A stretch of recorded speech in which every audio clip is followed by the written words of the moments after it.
जय माता की मित्रों। आज शुरू करते हैं कन्या लगन में शुक्रदेव के पाठ। तो शुक्रदेव के विषय में मतलब कन्या लगन चल रहा है तो इसका मतलब मेष, वृष, मिथुन, कर्क, सिंह यहां तक के पाठ हमारे दिए हुए हैं आपको। तो जब भी कोई पाठ देते हैं किसी भी ग्रह का तो उसके थोड़े बहुत कारकत्व हर लगन में आपको बताए हैं हमने। और अगर आपने नियमानुसार सबको श्रवण किया है या आपने टाइम अनुसार सुन रहे तो शायद आपको पता होगा कि शुक्र ग्रह सब ग्रहों में सबसे ज्यादा ब्राइटनेस देने वाला ग्रह, निर्माण की शक्ति जिस ग्रह के अंदर है वो शुक्र है। मतलब एक से अनेक होने की प्रवृत्ति या शक्ति वो शुक्र ग्रह प्रदान करवाता है। काम पे विशेष अधिपत्य शुक्र ग्रह का है, ये शास्त्रों का मत है। शुक्र ग्रह से संबंधित पूर्ण अंश लेके भगवान परशुराम का अवतार हुआ है। जैसे सूर्य का पूर्णांश लेके भगवान राम का अवतार, चंद्र का पूर्णांश लेके भगवान कृष्ण का अवतार, वैसे ही शुक्र ग्रह से पूर्णांश लेके भगवान परशुराम का अवतार हुआ है और अभी तक जीवित है, अभी भी है धरा पे। उनके बारे में शास्त्रों में यही बात लिखी गई है। और कलयुग का अंतिम जब भगवान का अवतार होगा उस समय उन सब अमर ऋषियों का, देव पुरुषों का आपस में मिलन होगा और उसी समय से वापस फिर सतयुग की पुनरावृत्ति होगी इसी धरती पे। ये सब चीजें हम एक स्मॉल रूप में आपको बता रहे हैं। हमारा ये सब के विषय में आपने बहुत कथा भागवतों में बहुत कुछ सुना होगा, सोशल मीडिया पे बहुत से बड़े बड़े संत महात्मा ज्ञानी, क्योंकि इस विषय में हमारा इतना कोई प्रभुत्व भी नहीं है और इस विषय के लिए ये चैनल भी नहीं है। परशुराम जी का बात हमने पहले भी एक बार किया था, शुक्र के विषय में कोई पाठ दिया था या अलग से भी दिया था। तब हमने बताया था कि शुक्र काम की शक्ति के कारक है, काम भोग के कारक नहीं है। काम की शक्ति और काम का भोग दोनों अलग अलग मैटर करता है। काम भोग मतलब शारीरिक सुख, उसका अधिपत्य चंद्रमा के पास है। जितने भी सुख चाहिए इस शरीर को वो चंद्रमा प्रदान करवाता है। और उसमें सबसे बड़ा सुख जो बोला जाता है खासकर कलयुग में वो काम सुख है। और काम सुख जब तक आपके पास काम की शक्ति ना हो तो फिर कहां से मिलेगा। वो काम की शक्ति का कारकत्व शुक्र ग्रह के पास है, क्योंकि निर्माण की शक्ति इन्हीं के पास है, जो सब जीवों के पास है। केवल मनुष्यों के पास ही नहीं, सब जीवों के पास है। अपनी अपनी नेचुरल प्रकृति के अनुसार सब अपने अंदर निर्माण की शक्ति लेके पैदा होते हैं, एक से अनेक बनते हैं और फिर अपने शरीर को अपनी परिणति तक पहुंचाते हैं। और हम लोग भी यही करते हैं। मनुष्य के पास केवल एक अलग क्षमता है कि काम की शक्ति का कहां कैसे उपयोग करना है। वो ज्ञान की श्रेणी है, वो अध्यात्म की श्रेणी है, वो आपके कर्म की श्रेणी है, जो बाकी सब ग्रहों के द्वारा, खासकर शुक्र ग्रह के द्वारा भी आपको प्राप्त होती। काम पर नियंत्रण, ब्रह्मचर्य आश्रम, भगवान परशुराम अखंड ब्रह्मचारी। तो ये सब शक्ति जब अपना एक शुद्ध रूप लेके अच्छी तरह से जब आप इसको संवारते हैं और अपने भौतिक शरीर में उस ऊर्जा को जब आप ग्रहण करते हैं तो आपके शरीर की बहुत से चक्र, जो बोला जाता है कि सबसे ज्यादा 60 चक्र का भेदन होता है योग ध्यान साधना में, लेकिन ज्योतिष शास्त्र कहता है कि आपके शरीर के अंदर पूरे 115-16 चक्र है, जो हम लोगों को नक्षत्रों के चरणों के अनुसार प्राप्त होता है।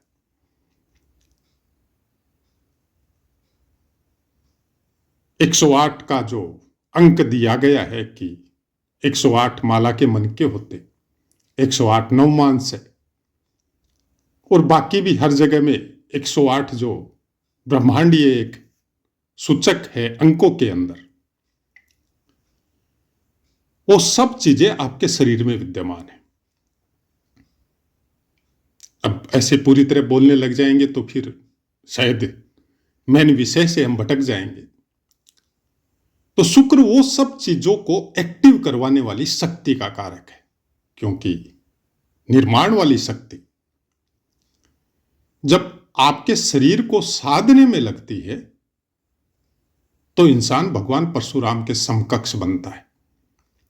जब सूर्य की शक्ति भगवान राम ने अपने शरीर को साधने में लगाई तो भगवान राम बन गए। वैसे ही चंद्रमा की भोग शक्ति को जब अपने अंतिम परिणति तक भगवान कृष्ण ने पहुंचाया तो भगवान कृष्ण बन गए। वैसे ही शुक्र ग्रह, जिसके अंदर भी शुद्ध रूप में काम विद्यमान होता है, उसका कुछ अलग ही इप्टोनाइज शरीर या बॉडी या आंखें होती है, खासकर उनकी आंखें। आप देखिएगा कभी कभी, चाहे वो मेल हो चाहे फीमेल हो, बड़ी गजब और खूबसूरत आंखें होती है, गजब का ग्लेज होता है उनके चेहरे में और आंखों में, और आप एक बार देखते हैं तो बार बार देखने की भी इच्छा होती है। तो वो शुक्र ग्रह है, जिसकी स्किन या जिसका चेहरा या जिसकी बॉडी में कुछ ग्लेज हो, अलग टाइप का ग्लेज हो, जो प्रायकर देखने को नहीं मिलता है। इसका मतलब शुक्र ग्रह की बहुत अच्छी पावर ऐसे इंसानों को प्राप्त होती। लग्न में अगर विराजमान है तो पारसित जी कहते हैं कि ऐसा इंसान राजस स्वभाव का होता है, अच्छी रुचि होती फूलों के विषय में, गंध के विषय में, और फूलों से संबंधित पौधों, जो जैसे कोई गार्डन हो, बागान हो, जहां पे अच्छे खूबसूरत फूल लगे हुए हो, उनमें जाकर बैठना या खुद भी ऐसी प्रवृत्ति रखना, अपने घर में अपने आसपास वो सब चीजों को लगाना, ऐसे इंसान का कुछ विशेष शौक होता है। ये भावानुसार बताया हमने आपको, यानी कालपुरुष की कुंडली अनुसार। लेकिन कन्या लग्न में शुक्रदेव योग कारक ग्रह होते हैं, क्योंकि भाग्य का स्वामित्व इनको प्राप्त होता है, नवम स्थान का स्वामित्व, और धन स्थान मतलब दूसरे स्थान का स्वामित्व इनके पास होता है। जब धनेश आपके लग्न स्थान में विराजित हो तो होरा पाराशर कहती है कि लग्न स्थान में धनेश हो तो मनुष्य अपने कुटुंब से भी कई बार अपनी इच्छाओं की वजह से ट्यूनिंग सेट करने में प्रॉब्लम प्राप्त करता है। लेकिन धनी होता है ऐसा इंसान, और दूसरों के काम आने वाला होता है। अब भाग्येश मतलब नवमेश अगर आपके लगन में हो तो मनुष्य भाग्यवान, राजा या सरकार से मान्यता प्राप्त, सुशील सौम्य व्यक्तित्व वाला, विद्यावान या आम जनमानस में पूजित होता है।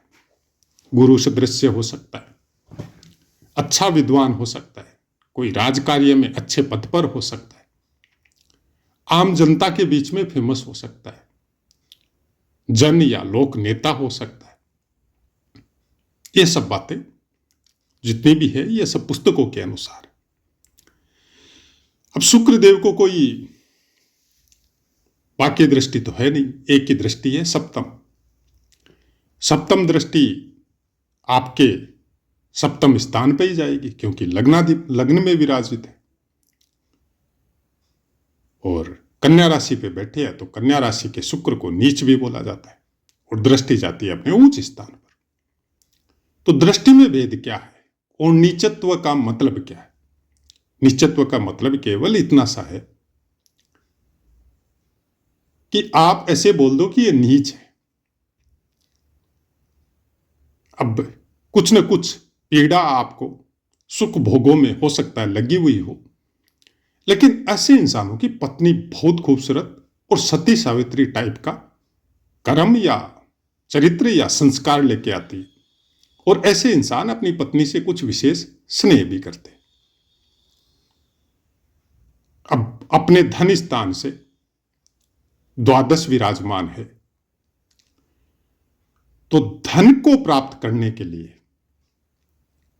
मतलब जैसे कोई बिजनेसमैन है, कोई चीज का बिजनेस कर रखा है, तो उस बिजनेस को आगे बढ़ाने के लिए जैसे एडवर्टाइजमेंट करना हो, उसका धन का व्यय करना हो पहले, और उसके बाद में उससे प्राप्त उन सुखों को भोगना हो, तो ऐसा इंसान खर्चा करने में धन का माहिर होता है।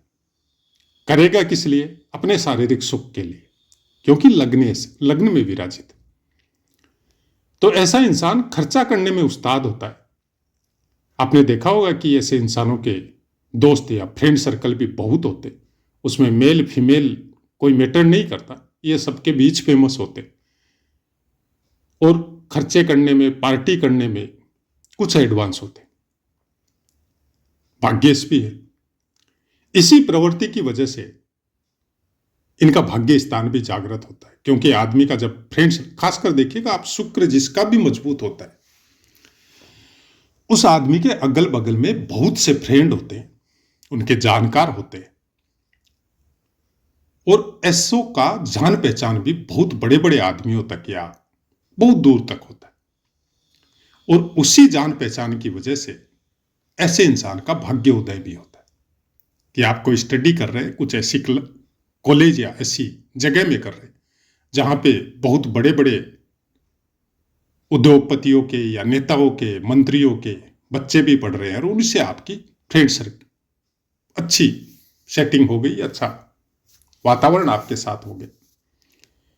हो सकता है आपका कोई जॉब वगैरह गवर्नमेंट में या कहीं एमएनसी वगैरह में नहीं लगा, लेकिन चूंकि आपकी जान पहचान बहुत बड़े बड़े आदमियों के साथ थी, तो आप कोई राजनीतिक पार्टी के द्वारा, जन नेता के द्वारा, या कोई ऐसा कोई बिजनेस जो वहां से आपको सपोर्ट मिले, उस रिलेशन की वजह से आपको सपोर्ट मिले और आपका कायाकल्प हो जाए, ये सब चीजें शुक्र प्रदान करवाता है। मतलब ऐश और भोग की प्रवृत्ति आपकी अपनी औरों की वजह से, आपको फेमस करने की वजह से, आपको वो सब चीजें जो इस संसार में आपको चाहिए, सुख के संसाधन, वो सब आपको प्राप्त करवाता है, क्योंकि आपके अंदर वो निर्माण करने वाली शक्ति भरपूर मात्रा में है।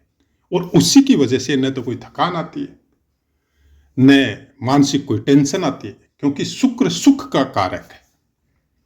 जैसे एक ऐसी ऊर्जा जो आपके प्राण ऊर्जा के बाद में सेकंड नंबर पे आती है।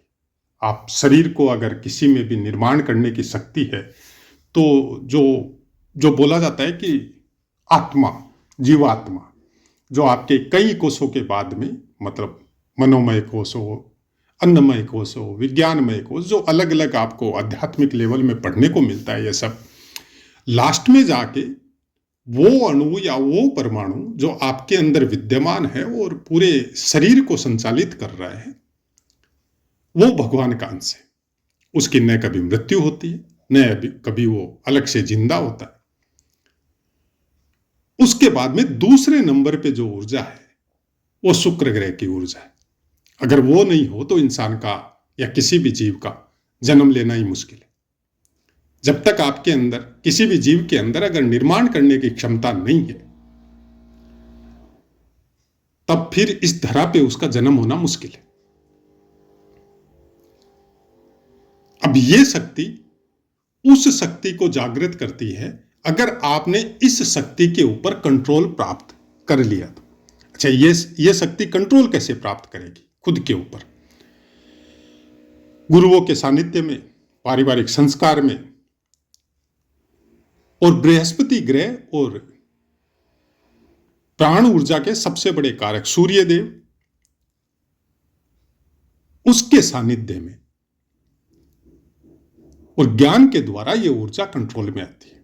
अगर चंद्रमा का सानिध्य मिल गया तो फिर ये ऊर्जा केवल भोग के काम में आती है कि अपनी ऊर्जा को, आप शुक्र की ऊर्जा को कितना क्षय करते हैं ये चंद्रमा बताता है।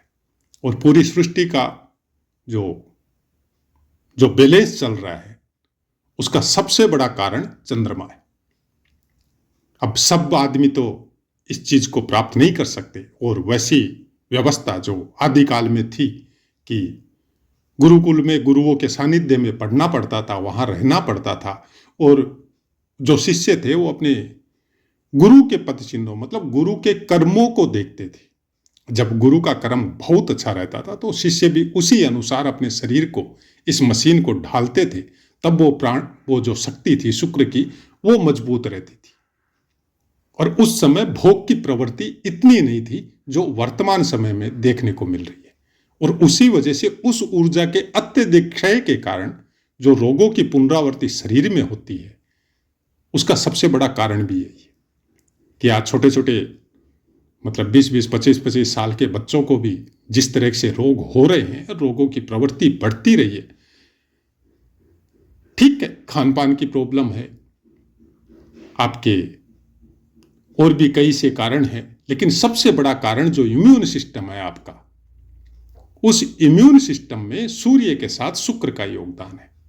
सूर्य आपकी आत्मा को मजबूत करता है, लेकिन शुक्र की शक्ति अगर आपके पास नहीं है या आपने उसका व्यय कर दिया तो आत्मा तो परमात्मा के पास चली जाएगी, न उसको कोई सुख मिलता है न उसको कोई दुख मिलता है। भोगना आपके शरीर को है, और शरीर को कम भोगना पड़े उसके लिए शुक्र की ऊर्जा की सबसे ज्यादा जरूरत जीवों को होती है। तो ऐसा है मित्रों, पाठ समझ में आया होगा। अब अपनी वाणी को विराम देते, आपसे आज्ञा लेते। जय माता।